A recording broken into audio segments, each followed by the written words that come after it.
Yes, people, how's it going? Welcome back to Lily White Lane. Hope you're all doing good. Hope you're keeping safe and well. And hope you're all having a really good Thursday wherever you are in the world and whatever you are planning to get up to today. And you are all very welcome along to your match preview on the channel for what, in my opinion, is Tottenham Hotspur's biggest game of the season so far, as the boys are set to travel to Molineux this Saturday afternoon to take on Gary O'Neill's Wolves in what is a massive game for Tottenham Hotspur. A massive game when it comes to restoring confidence into that team after the 4-1 loss on Monday. A massive game in terms of getting points in our hunt for top 4 and Champions League football this season. And a massive game heading into the international break. No one wants to head into a 2-week break after one loss, let alone two, or even a loss and a draw. You want to head into that international break with a win and come out of it with confidence. And we definitely do that if we did win this game, considering the circumstances as well. Considering we're looking likely to be missing Van den Ven. I saw that he was in training yesterday, which is absolutely fantastic, but I still don't believe he'll start on Saturday. If he does and he's fit enough, that's absolutely brilliant, but I don't believe so, considering that we're missing Romero for 3 games and now he's gone on Saturday.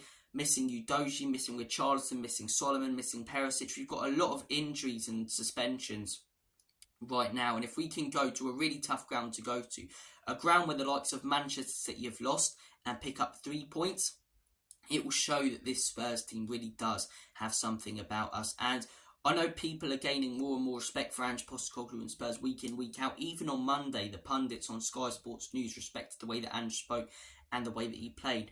But I think teams will really start to take us seriously when they see that we're not that flaky Spurs team anymore. And I've seen some people labelling Monday as a flaky performance. It was the opposite. It really was the opposite. We had a team on Monday who cared, but were let down by stupidity and getting too excited. The Romero red card, I'm still not fully sure about that, but he probably should have been sent off before that anyway for the kick out. The Udogie one, that's a red card and he probably should have been sent off earlier as well for the 2-foot tackle. But as I say, we were let down by those 2 players, their stupidity, because the rest of the team really cared on Monday. They really gave it their all. And all we wanted as Spurs fans heading into this season was a team that cared, was a team that gave a shit, was a team that played good football, and a team that finished above 8th. We're getting 3 of those things, and finishing above 8th is looking more and more likely. Yet you're seeing a lot of Spurs fans and opposition fans saying Spurs will crumble, Spurs will fall off. What's considered crumbling then? So if Spurs finish 5th or 6th this season, that's crumbling, is it? And I know people go expectations change throughout the season, but remember, we're in the first year of a rebuild. It's all about progress in the way that we play, instilling that way of play into the side and finishing higher than we did last season. We're going to get that. And in my opinion, if we do get that, that's a very successful season. For the people who are criticising the high line, as I say, I don't understand you if you're a Spurs fan, because these are the same people who have been moaning for years about defensive football and saying we want a manager who goes all out attack. Now that we've got one of the most attacking managers on planet Earth, you're complaining that he won't change his style of play because the circumstances change. When Pep Guardiola first joined Manchester City and Klopp first joined Liverpool, I know they didn't experience circumstances like we did on Monday, but no matter the circumstances, if there was a big injury or if there was one red card, they wouldn't change the way that they played, because it was all about instilling that way of playing into the team so they can get better and better and better at it. We're seeing these boys get better and better and better at, Ange's style of play. And for the people who are criticising it, I don't understand you. I love the fact we gave it a go and we had chances. Bentancur's chance, if Dyer and Sonny time their run and Sonny scores that chance, we potentially even win that game down to 9 men. And I'd much rather do that than just sit back with 9 men. And I know people go, oh, the scoreline stays a little bit better, but I don't care. I want to still be in the game. We had chances and we could have potentially drew or won that game. Whereas if we just sat back, we would have got picked off and probably lost 2 or 3-1 anyway. So look, that's my opinion on Ange's high line. I haven't really been able to do a video since the match reaction. I've been really busy. But look, we won't change the way we play for anyone. We won't change the way we play. And even though it's looking like we're going to be missing Mickey van der Ven and that we're missing Romero and Udogie, he's still going to play a high line and he's still going to play attacking football on Saturday. And I love that. A manager with no compromise with his style of play, who wants to attack, who knows no other way. We want to be entertained as Spurs fans. We're getting that right now. And I can't wait for Saturday, despite the injuries, because I know what I'm going to see from my team. And I genuinely believe we will win this game, because I really do think this team's got a bit about them. Even on Monday, News for One, they had a bit about them. They looked like they cared, and I think the players on that pitch on Saturday, even though we're missing some crucial ones, are going to really care, are going to give it their all, and are going to want to put it right for Monday. My score prediction, I'm going to go with a 2-1 Tottenham win. I think we'll start off quite slow. I think we'll probably concede early to Wolves. I think we will play a high line and get caught off if we do play the likes of Dyer and Phillips, which we probably will. But then I do think we will come back into the game. I think Spurs win 2-1. Maddison scores the first, Sonny scores the second, both in the second half. And I think we come away with the huge points. And as I say, if we come away with that huge 3 points, it's massive. It's absolutely massive for the team, for the confidence heading into the international break, and considering the circumstances. But look, they are no easy team to play against, Wolves. They really, really aren't. If it wasn't for VAR, I think they could be in a European position this season, because they've played some really good football. They've got some really talented players, and they're very solid defensively and hard to break down. I thought against Newcastle they were unlucky not to win that, and it wasn't a penalty against them. That penalty doesn't go against them. They probably win that. Sheffield United, yes, a point isn't really good enough there, but that's what they deserved. That penalty, it was never a penalty. Never a penalty in a million years. I don't believe there's an agenda with VAR against any team.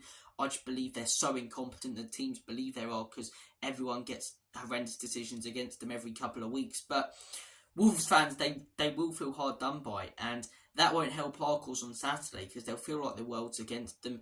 Pedro Neto is one of their best players who, you know, it is a bonus for us that he's missing. You don't wish injury upon anyone, but I don't want that guy coming out our defence, especially when we're missing some big players, because he's such a dangerous lad. But as I say, they will feel like the world's against them, and they'll be really wanting to put things right as well at home. A home where they beat Manchester City and limited Manchester City's XG below 1, which no teams have. Yes, Man City had like something stupid like 23 shots, but I remember seeing that they limited their XG and expected goals below 1. So City had no big chances in that game against players like Dawson, who have confidence. And yeah, they're a team that's very confident despite their last loss. Their last loss, if anything, makes this game tougher.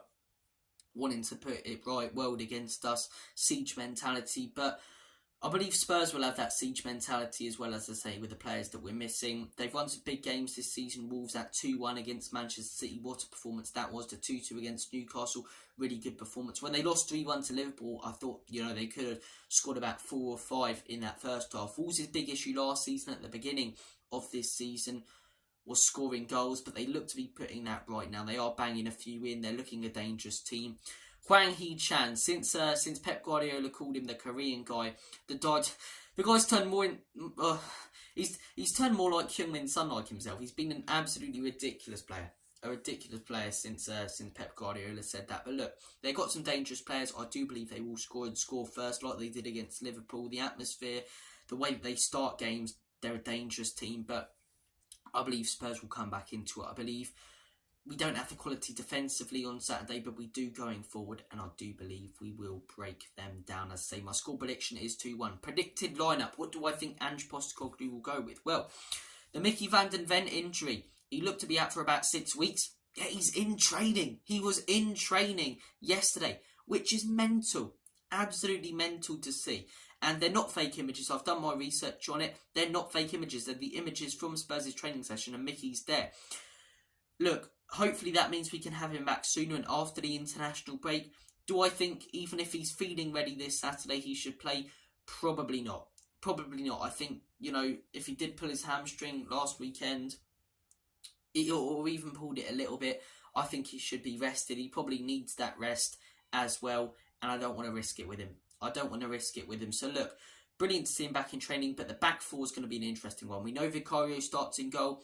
The back four, for me, I think you've only really got one option at left back, and that's Emerson. We haven't really got any other players. Not too sure about him at left back. Might get caught out a little bit with pace, but sort of have to play him and hope that he puts in a good performance. Centre-back partnership, Dyer and Phillips. This is what I was talking about when I said about depth and why we're nowhere near winning the league. And look, we shouldn't expect to be anywhere near winning the league or contending for it. But when some fans were saying, could we? I said, don't even say that little could we at the end, because we don't have the depth. And all it's going to take is a couple of big injuries, to 4 of our most crucial players, and in my opinion, we're out in that title race immediately. And in my opinion, we are now.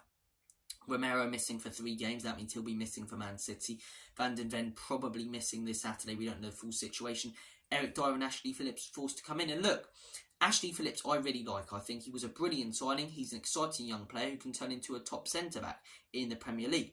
Eric Dyer put in a really good shift against Chelsea. But Eric Dyer has no consistency about his performances. We know that. Last season he put in a couple really good 90 minutes and really good shifts, and in the next game he'll make a mistake because the ability isn't there. The effort at times isn't there, but this season the effort will be there. It will just be the ability, in my opinion, that lets him down if he's forced to play consistently again. And Ashley Phillips, I think, can be a really good player, but the guy's 19, has no previous experience in top flight leagues, and he's going to be chucked right into it. As I say, I really do think Phillips can be a good player, and I think Dyer will be, a better player than what he was last season. I do think he'll care a little bit more, and he'll feel like, he has to make a statement, as Ange just left him out at the beginning of the season. But I don't think either are ready really for Wolves, and I do think we'll concede, and I do think Wolves will have some big chances. I think, going forward, players like Maddison, Sonny will bail us out of jail. But yeah, look, centre-back partnership, this is why I said we won't win the league, because we needed strength in depth. Do I really blame Levy for that? Yes, I am a little bit annoyed at him. I think that 50 million on Brennan Johnson could have gone towards a more crucial player, and, centre-backs especially, where we need depth. But look, we are at the beginning of a rebuild. I understand that we're not going to be able to change the whole squad in the summer. But now you look to January. Now you look to Daniel Levy and say, don't go for the little cheap options. Go for the proper backup players if you want this rebuild to succeed. And same next summer and the January after that. We had one decent window. Not an amazing window because we didn't ship out all the deadwood and we didn't bring in the squad depth that is going to cost us a little bit now. But one decent window. We need to have more decent windows and good windows, in my opinion, for this team to succeed. Because Ange, his tactics are there. The way that he's playing there, everyone's loving Ange. Such a great leader. The players right now that we have in the first team are great. But you see, Romero and Van den Ven missing, Phillips and Dyer come in. And as much as they might try, the drop-off is absolutely humongous. Look, I believe that really could come to cost us in a game. For example, when we take on Villa after the international break, or Manchester City, where Romero we know is definitely going to be missing for those, but Van den Ven most likely will be. But in this game, I think we'll have enough for Wolves. I do think we'll have enough for Wolves. I do. But as I say, going back to the predicted lineup, I completely went off it there. Royale at left back or left wing back. I think, do you put Højbjerg at centre back? It's a good debate to have, potentially. Potentially, I wouldn't be opposed to it. But yeah, I think Dyer and Ashley Phillips is our centre-back partnership.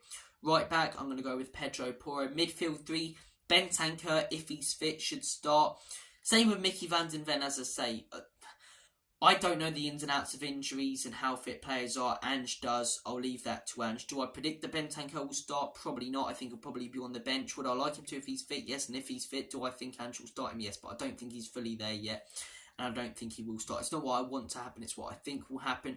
So I'm going to go with Papi Matar, Bissouma and James Maddison as my midfield 3, with a front 3 of Brennan Johnson on the left wing.